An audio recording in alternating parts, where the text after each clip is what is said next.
Alrighty guys, welcome back to another LEGO set review from BrickByBrick. Today we have set number 40299. This is the Kessel Mine Worker. It contains 22 pieces, and this was available primarily at Barnes & Noble as a gift with purchase for purchases of $30 or more. Unlike Toys R Us, they technically were not supposed to be allowed to, well, I mean, Toys R Us probably wasn't allowed to either, but they aren't supposed to be sold separately. Some people who were able to get a Barnes & Noble employee to ring them up were able to get these for as little as $1.27, which I would have bought several at that price. But my Barnes & Noble is actually, good at following rules, so they did, so I didn't get one. Then I went back to try and buy something, but I didn't see anything there that I particularly wanted. And I ended up placing an order online to get Ninjago City docks, but turns out these sold out like the second before I placed the order because they showed up in my cart and then I went to proceed to checkout and it's like, oh, these aren't available anymore. So I didn't get one and I ended up spending like $6 to get one on the aftermarket, kind of, like online. Which, I would have preferred to get one for free, obviously, but that's not really going to happen. The packaging here is the same kind of softer material that all the other ones have used. It's not a poly bag in terms of typical material, but, it's cool. I like the solo box art design. I don't know. It's just, I like the brighter colors. And this is obviously based off the Solo movie, so that is accurate. The instructions are just a little single sheet that you fold out. There's really nothing interesting on there at all, so I'm not even going to bother unfolding it entirely. But it does just show you how to build up the little stand and the figure.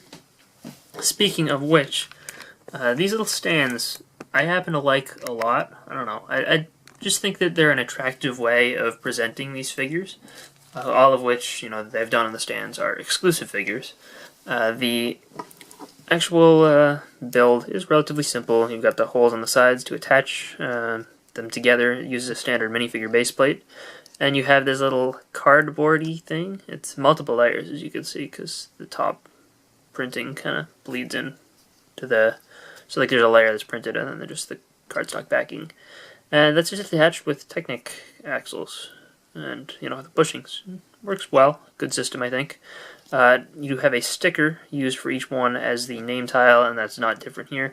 The font size is a little smaller because it's a long word, but it's, still readable from a distance, and, I don't know, it's an attractive design, I think. The actual backing here looks good. It's kind of a scene. I think it's supposed to be the little control room in Kessel.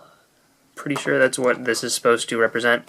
And I do want to point out that on this one, some of the earlier ones had this nice bright white copyright information going straight up the sides so you could see it while you had the figure on there.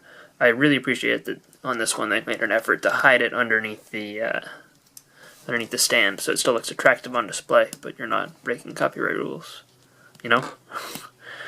The figure itself is really good looking. It's interesting in the fact that it is this cool yellow color. It's not the standard one. This is more common in friend sets, this particular plastic color. It's good looking. I like it. It stands out quite a bit amongst other Star Wars figures. The only other character I can think of from Star Wars that uses this color plastic is Bosk in the Bounty Hunter Speeder Battle Pack. You do get a silver blaster pistol here, which is cool. This is the first one of these stand figures, I think, to include blaster. I could be wrong, but no, yeah, Han Solo Mud Trooper does not. And, the Scarif Trooper has a regular Alien Conquest blaster, so, it's cool to get this here. Relatively uncommon part. There is some subtle printing on the legs to kind of look like dirt. It's good. I like that. And on the torso, you again have a little bit more dirt printing. And you got the little rank badges up in the side. And there's a little bit of printing on the back of the torso and the head, which is cool. I like the red visor. Again, that's an attractive design, Kind of makes them stand out a little. However, what I would really have liked to see is the use of the Cloud Car helmet that they introduced in Cloud City. Well, no, they recolored in Cloud City. It actually previously existed in a Rebels, or not Rebels, it was Yeah, it was Rogue One, actually. That they used a Rebel Trooper helmet, just, with different colors from the Cloud Car one. It was a really good looking helmet and actually matched the design that these guys use in the movie. Most of them. Some of them are like this, so I'm not upset that they chose this. I just think that the helmet design would have been a little bit cooler. That may not have been done simply because there's not a ton of clearance in the back here. It may extend too far backwards. More than a stud backwards, I don't know. Possibly, that could be the reason, but I guess we'll never know.